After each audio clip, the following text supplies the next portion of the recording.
Number 1, don't show shyness and insecurity. It's hard not to feel shy and insecure when you're only beginning to get your hands on training. You can't possibly be secure with the content until you've had a chance to practice it and improve upon it. But just the same, do not go into your placement avoiding eye contact, shrinking into the background, not volunteering when there's an opportunity to get some training, avoiding eye contact and shrinking away from people you're meant to be interacting with. These behaviors are going to cause you to be targeted by people who are prone to bullying behaviors and tactics. When you get onto the floor, acknowledge everyone you come into contact with. This is a simple nod and hold their gaze for 3 seconds. It's just a way of acknowledging them and introducing yourself in a silent sort of way. It's going to make you feel more approachable to the people who see you. If you're more approachable, that means you're less threatening. And it also makes you look more confident than you might be feeling, which will indicate to people prone to bullying that you are not an easy target. So don't shy away with insecurity, and do hold a 3-second gaze, setting you up for more positive interactions in a group. Number 2, there are going to be cliques. Cliques are basically a group of people who share a perspective. Some of these cliques might agree on working super fast. They don't care. They just want to get through everything. They're going to cut corners. So the people who like to work fast and sit down, therefore like other people who work in this way. There will be other people who maybe work slower. They want to be thorough, closing the curtains and putting the Kleenex box just within reach, or tilting the clock in a certain direction so that it's easier to see now that they're sitting in this chair, and just taking your time and doing a really thorough job. It takes longer, but when you get a group of people who like to work in this way, they're going to share their perspective and therefore a work ethic, and that will form a clique. Generally speaking, something in between those two examples would be ideal. You've set yourself up that you could only work happily if it's with a specific few people. So try to get along with everyone. Don't be part of any one clique. Be part of the whole. That doesn't mean you have to pretend to agree or blatantly disagree. Just stay neutral and professional. So don't join cliques. Do make an effort to have professional relationships with everyone you work with, regardless of their work ethic and their perspectives. 3, don't pretend to know things you don't know. We all have this fear of people thinking that we can't hack it.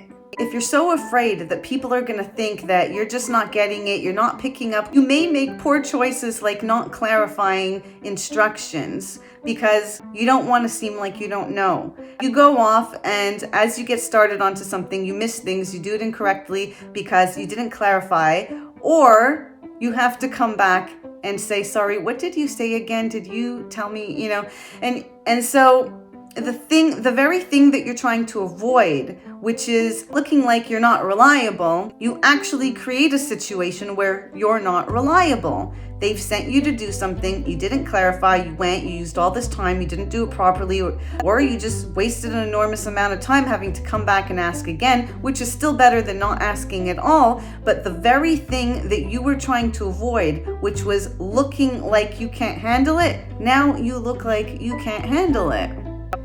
So go to the dollar store, get a teeny little notepad and a teeny little pen. You can get these in packs of several, and it can fit nicely in your scrub pockets. On your first few days, ask a lot of questions. Ask questions about break times, about different shifts, about who does what. Ask everything you could think of and write them all down so that you don't have to ask again. You may have to clarify things as they come up, but there will be many questions that you could feel comfortable referring to your notes to get the answers for, and feeling as though you're not a nuisance asking questions to other people. They want you to learn and they want you to do a good job. Most of the time, they're not being paid to train you. They have to do this on top of their job. So you want to respect their time as much as possible if you want them to help you as much as possible. Don't pretend to know things you don't know.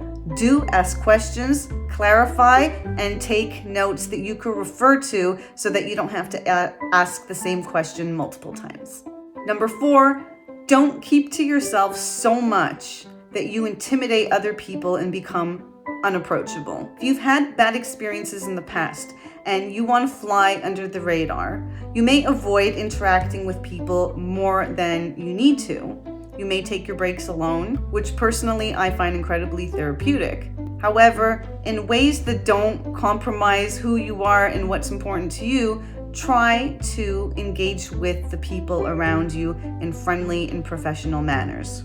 If you're dealing with other PSWs, smile, interact with them professionally. If you rub shoulders with someone from the kitchen or someone from the recreation team or someone from the office, smile, hello, acknowledge them. Try to remember names of key people you're going to be seeing often. You don't have to sacrifice friendly interactions with the people around you in order to maintain strong boundaries. This is going to pass the time much more pleasantly when you have people to pass the time with. And down the line, when you all break up and go in different directions, if you've managed to keep in touch with some of these people, it's going to help you understand what's going on in the industry in different ends of the city, in hospital, in facility, in home care. You're going to stay in touch with people who are going into different avenues of this industry. If ever you want to change paths down the road, you have people who might be references for you, people who have worked with you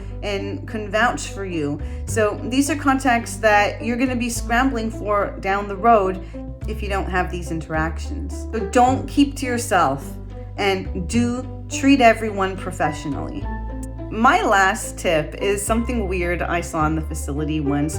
I was once working with someone who had to sneeze, and they took their mask off and sneezed. Luckily, they were in the hallway in between resident rooms, but they had a nice good sneeze in the hallway and took off their mask to sneeze.